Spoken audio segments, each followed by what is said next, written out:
بسم اللہ الرحمن الرحیم۔ محترم ناظرین کرام،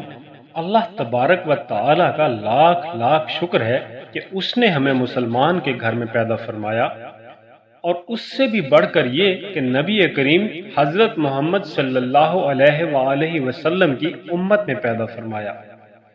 تو اس لحاظ سے جنت کے امیدوار تو سبھی مسلمان ہیں، اور یقیناً یہ سوال بھی روزانہ ذہن میں آتا ہوگا کہ جنت میں پہلا لمحہ، پہلی رات اور پہلی صبح کیسی حسین اور خوبصورت ہوگی۔ لوگ حساب و کتاب سے فارغ ہو جائیں گے تو جن کے نیک اعمال وزن میں زیادہ ہوں گے اور ہمیشہ کے لیے جنت میں پہنچ جائیں گے۔ جنت میں ابتدائی لمحات کتنے دلکش ہوں گے جب ہم نہریں، محلات، جنتی پھل، خیمے،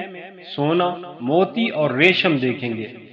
جب ہم اپنے ان عزیز و اقارب سے ملاقات کریں گے جو عرصہ دراز پہلے فوت ہو گئے تھے اور ہماری نگاہوں سے اوجھل تھے، جب نیکوکار بیٹا اپنے ماں باپ سے ملے گا اور والدین اپنے ان بچوں سے ملاقات کریں گے جو بچپن میں ہی فوت ہو گئے تھے، اور بھائی اپنے بھائی سے ملے گا جو اس سے ملاقات کی خواہش رکھتا ہوگا،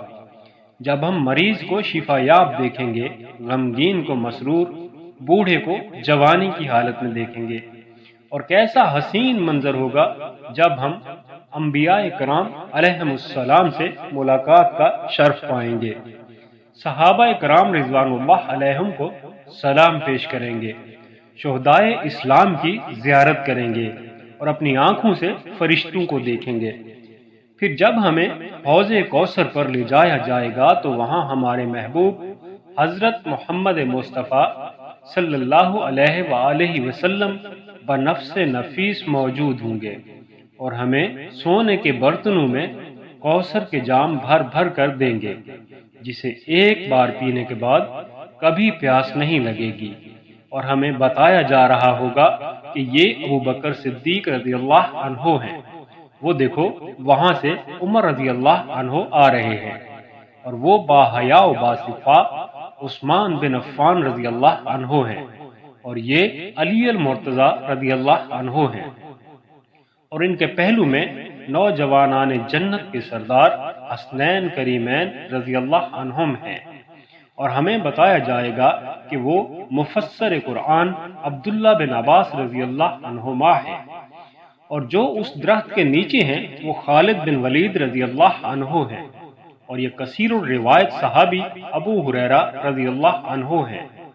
پھر ہم ایک میٹھی اور سریلی آواز سنیں گے تو سب لوگ رب تعالیٰ کی وحدانیت و کبریائی بیان کرتے ہوئے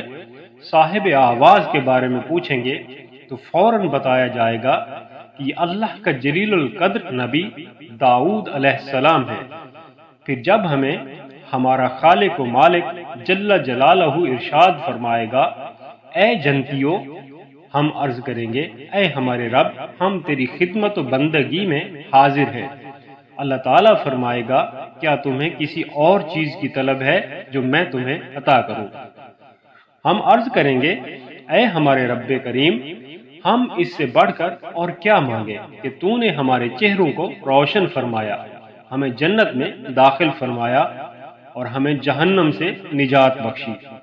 پس اللہ رب العزت حجاب اٹھا دے گا اور ہم دیدار الہی سے مشرف ہوں گے انشاءاللہ۔ تب ہمیں پتہ چلے گا کہ جنت کی سب سے عظیم نعمت تو اللہ تعالیٰ کا دیدار ہے۔ دیدار الہی کا منظر کیسا حسین ہوگا جب رب تعالیٰ ہمیں فرمائے گا، آج میں نے تم پر اپنی رضا واجب کر دی، اس کے بعد میں تم پر کبھی غضب نہیں فرماؤں گا۔ محترم ناظرین کرام، یہ دعا ہمیشہ کرتے رہا کریں کہ یا اللہ پاک اپنی خاص رحمت سے ہمیں اپنے پیارے بندوں میں شامل فرما، ہم سے راضی ہو جا، ہمیں دین، دنیا اور آخرت کی تمام بھلائیاں عطا فرما، ہمیں دین اسلام پر عمل کرنے کی توفیق عطا فرما، ہمیں دین اسلام پر استقامت عطا فرما،